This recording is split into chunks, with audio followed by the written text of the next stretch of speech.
हरियाणामध्ये पकडलेले चारही दहशतवादी 1 महिन्यापूर्वी नांदेडला आले होते असा धक्कादायक खुलासा झालाय। एक दोन नव्हे तर तब्बल 4 दिवस या चौघांचाही नांदेडमध्ये मुक्काम होता।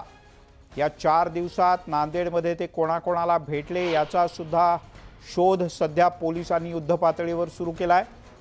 जी माहिती सूत्रांनी दिली त्यानुसार 30 मार्च ते 2 एप्रिल म्हणजे अगदी आत्ताच हे चौघही जण नांदेडमध्ये वास्तव्याला होते आणि त्यानंतर हे दहशतवादी नांदेडहून बीदर मार्गे गोव्याकडे सुद्धा गेले होते। कुख्यात दहशतवादी रिंदाचे साथीदार अशी या चौघांची ओळख आहे आणि पंजाब पोलिसांनी एका ठिकाणी नाक्यावर तपासणीच्या दरम्यान या चौघांनाही ताब्यात घेतलं। त्यांच्याकडनं शस्त्रसाठा सुद्धा जप्त करण्यात आला आणि यांचं आता खलिस्तान कनेक्शन सुद्धा समोर येतंय। मुजीब शेख आपले प्रतिनिधी आपल्यासोबत जोडले गेलेत नांदेडहून। मुजीब, मोठी बातमी की हे चौघही जण नांदेडला राहिले होते, म्हणजे मोठा प्लॅन नांदेडमध्ये सुद्धा झाला होता। तर कसं आहे की रिंदा हा जो व्यक्ती आहे तो नांदेडचा रहिवासी आणि तो सध्या कुख्यात आतंकवादी म्हणून प्रसिद्ध आहे आणि तो बब्बर खालसाचा व्यक्ती असल्याचंही देखील काही तपासामधून निष्पन्न झालेलं आहे। कर्नाल पोलीस जे हरियाणातले पोलीस आहेत त्यांनी ज्या 4 आरोपींना अटक केली होती 4 दिवसापूर्वी, त्यांनी ही माहिती नांदेडला दिली होती की हे आरोपी नांदेडला येणार होते विस्फोटक आणि शस्त्र घेऊन। त्यानंतर नांदेड पोलिसांनी हा तपास सुरू केला आणि नांदेडची एक टीम पोलिसांची ती कर्नालला देखील गेली। ह्या टीमने जे काही तपास केला त्या तपासानुसार असं कळालं की हे आरोपी मागच्या महिन्यामध्ये नांदेडला येऊन गेलेत, म्हणजे 30 मार्च ते 2 एप्रिल पर्यंत हे आरोपी जे 4 दिवस नांदेडमध्ये मुक्कामी होते ते नेमके कुठे होते या संदर्भातली अधिकृत माहिती मिळाली नाही। ते आरोपी कोणाला नेमके भेटले, काही शस्त्र त्यांच्याकडे होते का किंवा विस्फोटक पदार्थ त्यांनी नांदेडला कुणाकडे दिले का या संदर्भातली अधिकृत माहिती मिळाली नाहीये। न्यूज 18 लोकमतच्या सूत्रांनी ही माहिती दिलेली आहे की हे आरोपी 4 दिवस नांदेडला मुक्कामी होते। नांदेड म्हणजे रिंदाचा गड मानला जातो, जवळपास 50 त्याचे हस्तक नांदेडमध्ये होते अशी कबुली स्वतः पोलीस अधीक्षकांनी दिलेली आहे। त्या संदर्भात मध्ये नंतर पोलीस अधीक्षकांनी आणि नांदेड पोलिसांनी छापेमारी करून देखील धाडधडती त्या हस्तकांची घेतलेली होती। परंतु ही खूप धक्कादायक माहिती की आरोपी नंतर पकडले गेले, परंतु त्यापूर्वी हे नांदेडला येऊन गेले, म्हणजे त्यांचा नेमका हेतू काय होता, त्यांनी काही शस्त्र किंवा विस्फोटक पदार्थ मुजीब, हे कळल्यानंतर पुन्हा नांदेडमध्ये काही ठिकाणी छापेमारी केले पोलिसांनी किंवा काही जणांना चौकशीसाठी बोलावलंय, ताब्यात घेतलंय?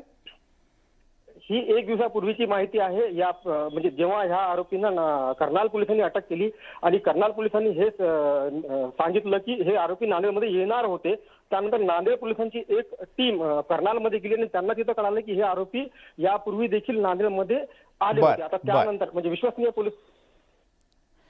तुर्तास धन्यवाद मुजीब या सगळ्या सविस्तर माहितीबद्दल। एक मोठी बातमी मुंबईतून हाती येते। मुंबईतल्या वांद्रे परिसरात एका बहुमजली इमारतीला भीषण आग लागली। वांद्रे इथली ही इमारत सुमारे 14 मजले त्याही पेक्षा उंच आहे। 14व्या मजल्यावर या इमारतीला आग लागली। आगीसाठी लेव्हल 2चा कॉल देण्यात आला आहे। घटनास्थळी 8 गाड्या तातडीनं दाखल झालेल्या आहेत। ही एक्सक्लुझिव्ह दृश्य न्यूज 18 लोकमतवर तुम्ही पाहतात आणि पोचल्या फायर ब्रिगेडने सुद्धा युद्ध पातळीवर काम सुरू केलंय। फायर ब्रिगेडचे जवान एका भल्या मोठ्या यांत्रिक शिडीच्या सहाय्यानं थेट आगीच्या समोर जाऊन त्या आगीशी सामना करतानाची दृश्य तुम्ही न्यूज 18 लोकमतवर पाहताय। ही एक्सक्लुझिव्ह दृश्य वांद्रे इथल्या एका मल्टी स्टोरेज बिल्डिंगला बहुमजली इमारतीला भीषण आग लागली आहे आणि जी माहिती मिळतेय आग नेमकी कशामुळे लागली हे अद्याप समजू शकलेलं नाही। विशाल पाटील आपले प्रतिनिधी आपल्यासोबत आहेत। विशाल, वांद्र्यात नेमक्या कुठल्या भागात ही इमारत आहे, कधी आग लागली आणि ताजी स्थिती काय आहे? मिलिंद सर, जिवेश बिल्डिंग असं हे नाव आहे आणि या बिल्डिंगला आग लागली आहे। मन्नत जो बंगला आहे त्याच्या समोरच ही बिल्डिंग आहे आणि या बिल्डिंगला आता आग लागल्याची आपल्याला माहिती मिळते। जवळपास 14व्या मजल्यावरती जी आहे ही आग पसरू नये याच्यासाठी अग्निशमन दलाचे जवान जे आहेत ही आग विझवण्यासाठी युद्ध पातळीवरती काम करताना आपल्याला दृश्यांमध्ये पाहायला मिळतात। खरं तर 14व्या मजल्यावरती आग लागल्यामुळे यांत्रिकी शिडीचा वापर जो आहे तो अग्निशमन दलाकडनं केला जातोय, कारण का उंच अशा इमारतीला ही आग लागलेली आहे। त्यामुळे ही आग लवकरात लवकर आटोक्यात आणण्याचे प्रयत्न जे आहेत हे अग्निशमन दलाकडनं सुरू झालेले आहेत, कारण का ही आग पुढच्या मजल्यावरती जाऊन किंवा ही आग पसरू नये याच्यासाठीच त्या विझवण्याचे प्रयत्न जे आहेत अग्निशमन दलाकडनं सुरू झालेले आहेत। अग्निशमन दलाच्या 8 ते 9 गाड्या घटनास्थळी दाखल झालेल्या आहेत. अग्निशमन दलाचे विशाल ही इथे मला वाटतं आता हेलिकॉप्टर किंवा ड्रोनच्या सहाय्यानं सुद्धा पाहणी काही केली जाते किंवा फायर ब्रिगेडच्याच इंजिनवरनं काही फोकस मारून इथे नेमके कोणी अडकलेले आहेत का, असतील तर ते कोण आहेत, कुठे आहेत, किती आहेत, याची सगळ्याची तपासणी केली जाते. विशाल, या बिल्डिंगमध्ये किती लोक राहतात, आणखीन काय काय याबद्दल माहिती आहे, सविस्तर सांग.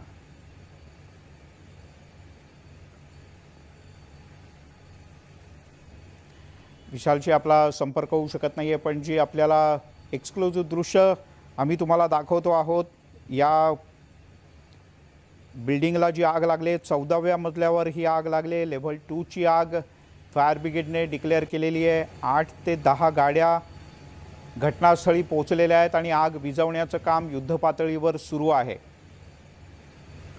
या एक्सक्लुझिव्ह दृश्यांमध्ये आपण नीट पाहिलं तर फायर ब्रिगेडचे जवान फोकस टाकून, कारण स्वाभाविकपणे आग लागल्यामुळे इथले लाईट बंद करण्यात आले आहेत. विशाल, या इमारतीमध्ये किती लोक राहतात, इथला लाईट सगळ्या घालवण्यात आलेत, लोकांना बाहेर काढण्यात आलंय का, काय दृश्य आहे?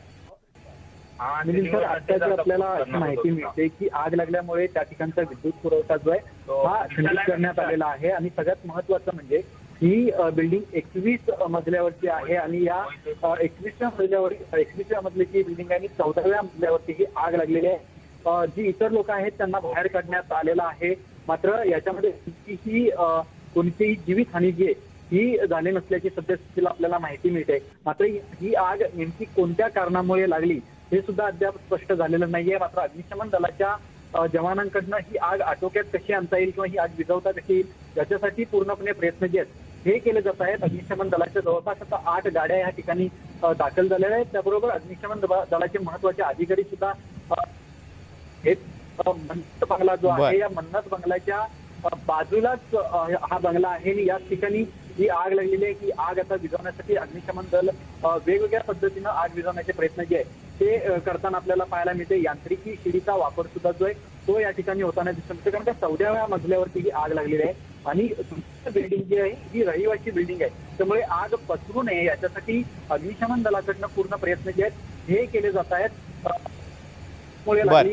विशाल, या दृश्यांमध्ये आपल्याला दिसतंय की आधी एका खोलीत लागलेली आग ही कदाचित दुसऱ्या काही खोल्यांमध्ये पसरलेली असू शकते. या दृश्यांमधनं तरी असंच दिसतंय.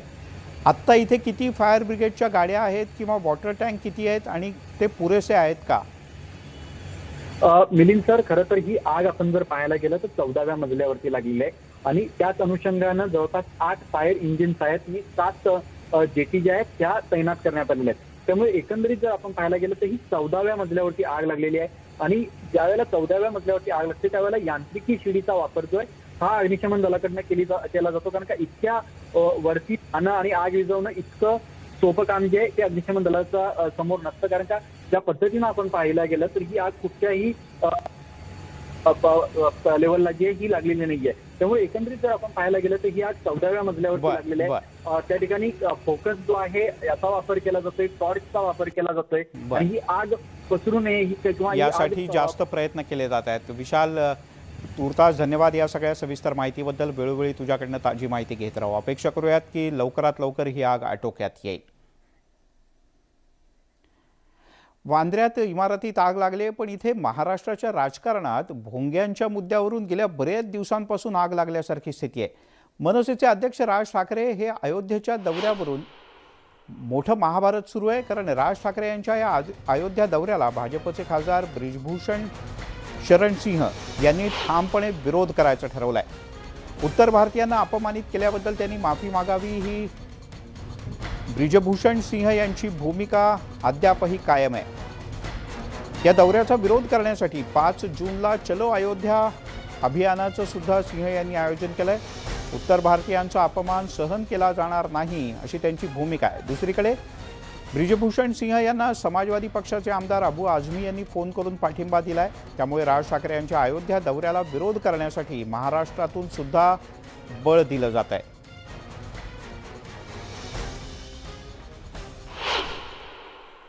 माफी बड़ा आदमी मांगता है, अगर मैं गलती करता हूं तो मैं तो पैर पकड़ लूंगा राज ठाकरे का, पैर पकड़ लूंगा। अगर वो साबित कर दे कि मैं गलत हूं, मैं महाराष्ट्र में आकर के पैर पकड़ लूंगा।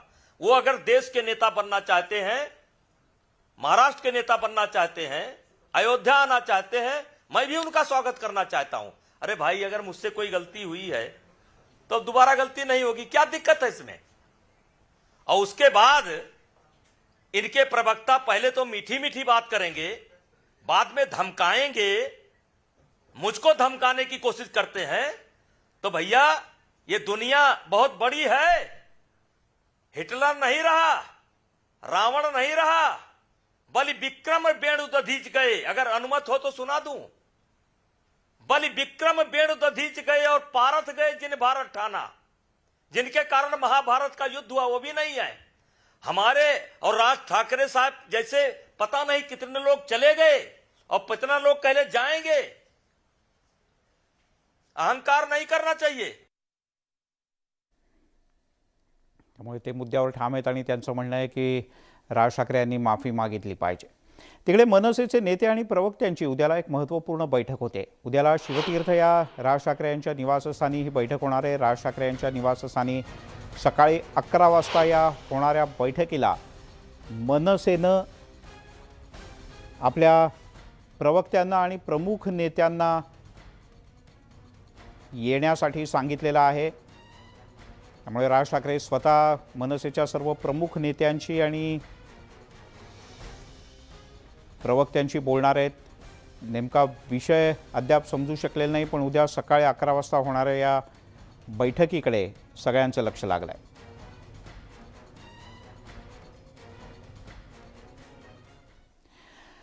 आता एक वेगळी बातमी।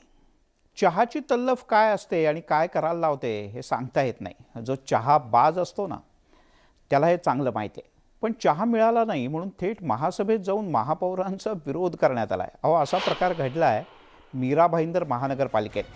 प्रहार संघटनेचे जिल्हाध्यक्ष श्रीनिवास निकम हे प्रेक्षक गॅलरीत बसले होते। 3 तास बसून सभागृहातली चर्चा त्यांनी ऐकली। शेवटी त्यांचं डोकं इतकं भणभणायला लागलं, त्यातच त्यांना वारंवार सांगून चहासुद्धा मिळाला नाही। त्यामुळे त्यांच्या संतापाचा उद्रेक झाला आणि श्रीनिवास निकम यांनी थेट सभागृहात प्रवेश करून महापौरांचाच निषेध केला। सुरुवातीला काय सुरू आहे हे महापौरांचं कोणाच्याच लक्षात येईल, मात्र सगळा प्रकार लक्षात आल्यानंतर नगरसेवक आणि शिपायांनी निकम यांना सभागृहाच्या बाहेर काढलं।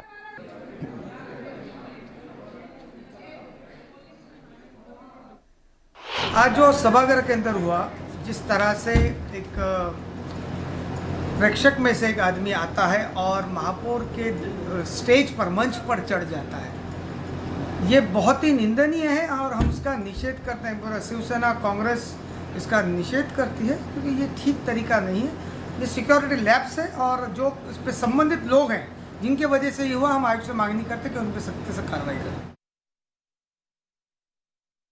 ये जो प्रकार है वो मैं ये मान सकती हूँ कि ऐसा होना नहीं चाहिए और ये सिक्योरिटी का कहीं ना कहीं दोष है। लेकिन जब सिक्योरिटी वालों से बात हुई तो वो रोज़ नए आदमी आते हैं तो वो भी नहीं पहचानते कि कौन नगर सेवक है कौन नहीं।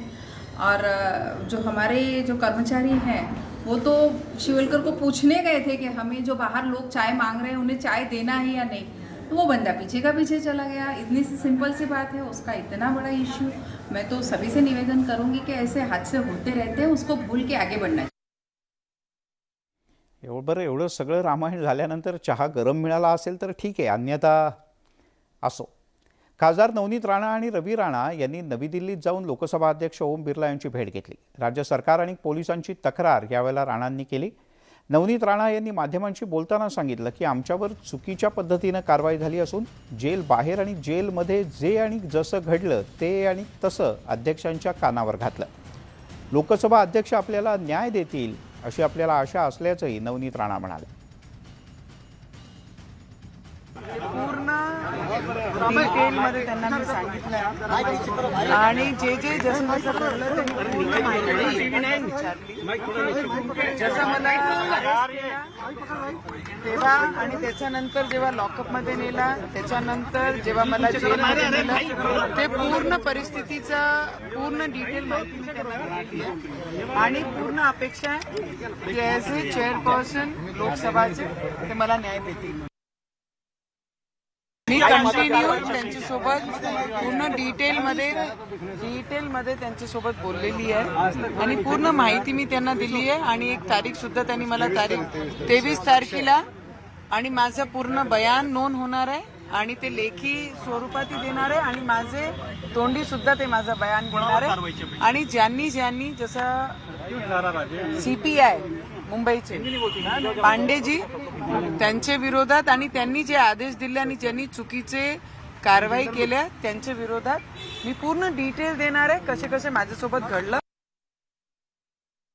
एक माझ्यासोबत आता रवी राणा आहेत, काय त्यांचं म्हणणं सर? आपण भेट घेऊन आलात. बिलकुल एक लोकसभेचे सदस्य म्हणून त्यांनी पुढे आपल्या व्यथा मांडलेल्या आहे आणि लोकसभेचे अध्यक्ष ओम बिर्लाजी नक्कीच कडक कारवाई करतील अशी अपेक्षा आहे. आणि महत्वाचं म्हणजे जर बघितलं आपण या सगळ्या पार्श्वभूमीवरती अत्यंत महत्वाचे ते भेट घेऊन आलेले आहे. नवी दिल्ली व्हिडिओ जर्नलिस्ट राजेश सह प्रशांत रामदास, न्यूज 18 लोकमत.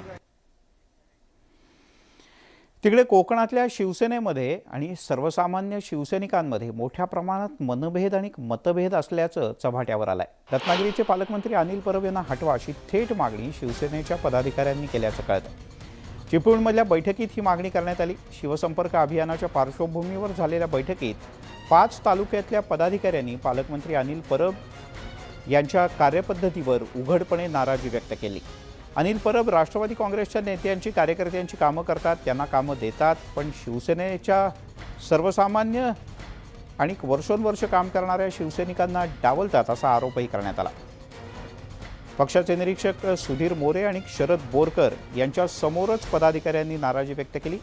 तब्बल 4 तास ही बैठक सुरू होती आणि या बैठकीमध्ये अनिल परब आणि उदय सामंत यांच्या विरोधात उघडपणे नाराजी व्यक्त केली गेली.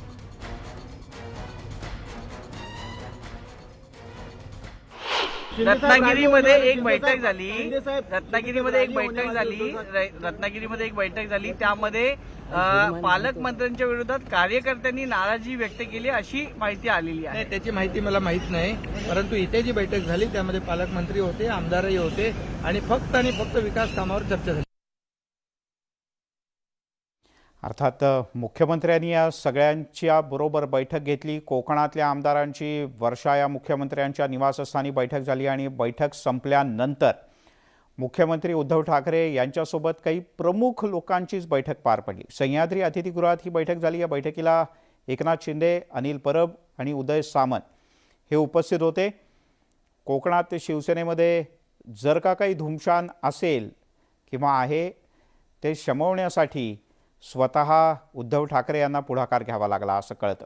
दरम्यान वर्षा निवासस्थानी झालेल्या बैठकीत अनिल परब, उदय सामंत यांच्या विरोधात नाराजी व्यक्त करण्यात आल्याची सुद्धा चर्चा आहे. या बैठकीनंतर सह्याद्री अतिथीगृहावर आणखीन एक बैठक पार पडली आणि यात स्वतः मुख्यमंत्र्यांनी हे सगळं धुमशान शांत करण्याचा प्रयत्न केला असं कळतं. राज्यसभेचे खासदार छत्रपती संभाजीराजे गुजरातच्या दौऱ्यावर होते. या दौऱ्यात त्यांनी पंतप्रधान नरेंद्र मोदी आणि गृहमंत्री अमित शहा यांचे निकटवर्ती आणि विश्वासू अशी ओळख असलेले राज्यसभेचे खासदार रामभाई मोकरिया यांची भेट घेतली. सर्वसाधारणपणे 1 तास या दोघांमध्ये चर्चा झाली. छत्रपती संभाजीराजे यांच्या राज्यसभेचा कार्यकाळ संपण्याच्या सुमारास ही भेट झाल्यानं राजकीय वर्तुळात चर्चांना उधाण आलं.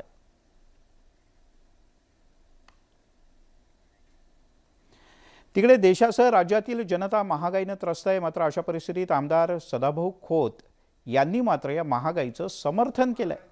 कशाची महागाई आली हो? 20,000चं सोनं 50,000 तोळे झालं तरी लोक घेत आहेत. महागाई झाली तरी लोक दारू पित आहेत असा प्रतिप्रश्नच सदाभाऊ खोत यांनी केला. कांदा आणि डाळीच्या किमती वाढल्या आहेत, शेतकरी सुखी होईल आणि महागाईचा शेतकऱ्यांना फायदाच होईल असा अजब तर्कसुद्धा सदाभाऊ खोत यांनी मांडला. जळगाव जिल्ह्यातल्या 40गाव इथे ते बोलत होते. आघाडी सरकारसह पवार कुटुंबियांवर यावेळेला त्यांनी निशाणा साधला. माझ्या सोयाबीनचा भाव जर तेलाचे भाव वाढले तर 10-12 हजार रुपये जर क्विंटलला झाला तर माझ्या मजुराची मजुरी वाढेल, शेतकऱ्याच्या खिशामध्ये पैसा येईल. गरिबाला तेल खायला परवडत नाही, गरिबाची मजुरी वाढून जाईल. माझ्या सोयाबीनचा भाव वाढला तर आणि म्हणून मला वाटतं की महागाई रोखायच्या नावाखाली नेहमी शेतकऱ्याचंच वाटोळ होत असतं, कष्टकरी माणसाचंच वाटोळ आणि माती होत असतं. महागाईचं असं कोण धाडस करणार नाही, कुठला पक्ष धाडस करणार नाही. मी धाडस करत की मी महागाईचं समर्थन करतो. अर्थात सदाभाऊ खोत यांच्यावर टीका निश्चित होईल. राज्यातल्या धरणांमध्ये सध्याच्या स्थितीत 41.6% इतका पाणीसाठा उपलब्ध आहे. गेल्या वर्षीपेक्षा हा साठा 1% जास्त आहे. गेल्या वर्षी 9 मे 2021ला 40.11% पाणीसाठा होता. गेल्या वर्षी चांगला पाऊस झाल्यानं यंदा धरणांमध्ये पाणी जास्त उपलब्ध आहे, पण ते 1%. औरंगाबाद विभागात धरणांमध्ये सगळ्यात जास्त पाणी आहे, तर पुणे विभागातल्या धरणांमध्ये सगळ्यात कमी पाणी. त्या खालोखाल नागपूरमध्ये 37.54% इतका पाणीसाठा आहे, जो गेल्या वर्षीच्या तुलनेत 7% कमी आहे. मंडळी, पाऊस जरी वेळेवर येणार असला तरी आपण पाणी जपून वापरलं पाहिजे, अन्यथा पाणी कपातीला आपल्याला तोंड द्यावं लागेल. कडक उन्हाळ्याचा मे महिना सुरू झाला तरी औरंगाबाद शहरातल्या पाण्याचा प्रश्न काही मार्गी लागलेला नाही, उलटा भडकतोय. शहरामध्ये आठवड्यातून एकदाच पाणी येतं. पाण्याचा प्रश्न सुटणार कधी याचा पत्ताच नाही. मात्र याच प्रश्नावरून राजकारण मात्र जोरात सुरू आहे.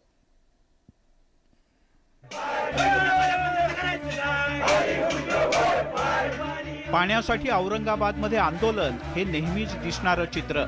कधी पाणी पुरवठा कार्यालयावर मोर्चा तर कधी महिलांचा हंडा मोर्चा. या आंदोलनानंतर तात्पुरत्या उपाययोजना होतात, पण पुन्हा ये रे माझ्या मागल्या.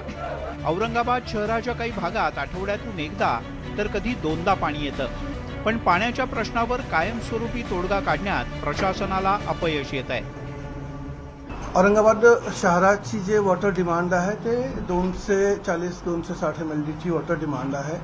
आणि आपल्याकडे जे 1974ची पाणी पुरवठा योजना आहे आणि जो 1992ची पाणी पुरवठा योजना आहे, त्यातून शहराला जवळपास 110 MLD वॉटर सप्लाय होत आहे. हे दोनही पाणी पुरवठा योजना जे आहे ते कालबाह्य झालेली आहे की मागच्या 3 वर्षामध्ये शहराचे पाणी पुरवठा वितरणमध्ये कोणताही असा आमूलाग्र बदल नाही झालेला आहे. तब्बल 25 वर्ष औरंगाबादमध्ये भाजप शिवसेना युतीची सत्ता होती. मात्र आता युती तुटल्यानं दोन्ही पक्ष एकमेकांवर हल्ल्याची संधी सोडत नाहीत. सिडको हडको भागातील पाणी प्रश्नावर भाजपनं आंदोलन केल्यानंतर आश्वासन मिळालं. पालिका निवडणुकांच्या पार्श्वभूमीवर शिवसेनेची कोंडी करण्यासाठी भाजप आता फडणवीसांच्या नेतृत्वाखाली मोठं आंदोलन करणार आहे. नागरिक इतके संतापलेले, जन आक्रोश असा साचलेला आहे. भारतीय जनता पार्टी तो मोकळा करते. येणाऱ्या 20 तारखेच्या आत भारतीय जनता पार्टी एक मोठं आंदोलन, जन आक्रोश लोकांचा जो आहे तो रस्त्यावर घेऊन येते. त्यांना त्या दिवशी कळेल हे कृत्रिम आहे का नैसर्गिक आहे. पाण्यासाठीच्या भाजपच्या आंदोलनामुळे सिडको हडको परिसरात शिवसेनेची प्रतिमा डागाळली आणि आता आपली हीच प्रतिमा उंचावण्यासाठी शिवसेनेनं मनपा आयुक्त आस्तिक कुमार पांडे यांची भेट घेतली. पाणी पुरवठा अधिकारी कर्मचाऱ्यांना हाताशी धरून जाणीवपूर्वक पाणी पुरवठा रोखतात असा आरोप अंबादास दानवे यांनी केलाय. ज्या भागात भारतीय जनता पार्टीला आंदोलन करायचं असतं त्या भागातल्या कोणीतरी एखाद्या लाईनमनला, एखाद्या ज्युनियर इंजिनियरला, एखाद्याला कोणाशी तरी हाताशी पकडून त्या भागात 4-5 दिवसाची पाणी टंचाई निर्माण करायची आणि मग आंदोलनाला लोक आणायची, अशी भारतीय जनता पार्टी पद्धत अवलंबते. हे सिडको हडकोत सिद्ध झालेलं आहे. भारतीय जनता पार्टी निवडणुका आल्या म्हणून आंदोलन करते. याच्या आधी भारतीय जनता पार्टी झोपली होती का? मागच्या वर्षी पण अशीच पाणी टंचाई होती. आज भारतीय जनता पार्टीने आंदोलन नाही केलं. याच वर्षी काय केलं? निवडणुका डोळ्यासमोर दिसल्यामुळे भारतीय जनता पार्टी आंदोलन करते. भारतीय जनता पार्टी पाण्याचा प्रश्नाचं राजकारण करते. औरंगाबाद शहरातली पाणी पुरवठा यंत्रणा तब्बल 47 वर्ष जुनी आहे, पण ही यंत्रणा सुधारण्याबद्दल 25 वर्ष सत्तेत असलेल्या भाजप शिवसेनेला सुचलं नाही. विभक्त झाल्यानंतर भाजपनं निवडणुकीत फायदा मिळावा म्हणून आंदोलन करत पाण्याचा प्रश्न पेटवलाय, तर शिवसेनेकडून आश्वासनांचा पाऊस पाडण्याचा प्रयत्न केला जातोय. त्यामुळे येणाऱ्या निवडणुकीत पाण्यासाठी आक्रोश करणारा औरंगाबादकर कुणाला धडा शिकवणार हे पाहणं महत्त्वाचं आहे. सिद्धार्थ गोदाम, न्यूज 18 लोकमत, औरंगाबाद. यासोबतच या बुलेटिनमध्ये इथेच थांबूयात. सर्व प्रकारच्या ताज्या अपडेट्ससाठी news18lokmat.com या आमच्या वेबसाईटला लॉग ऑन करा. फेसबुक, ट्विटरवर आम्हाला फॉलो करा. आमच्या यूट्यूब चॅनलला सबस्क्राईब करा.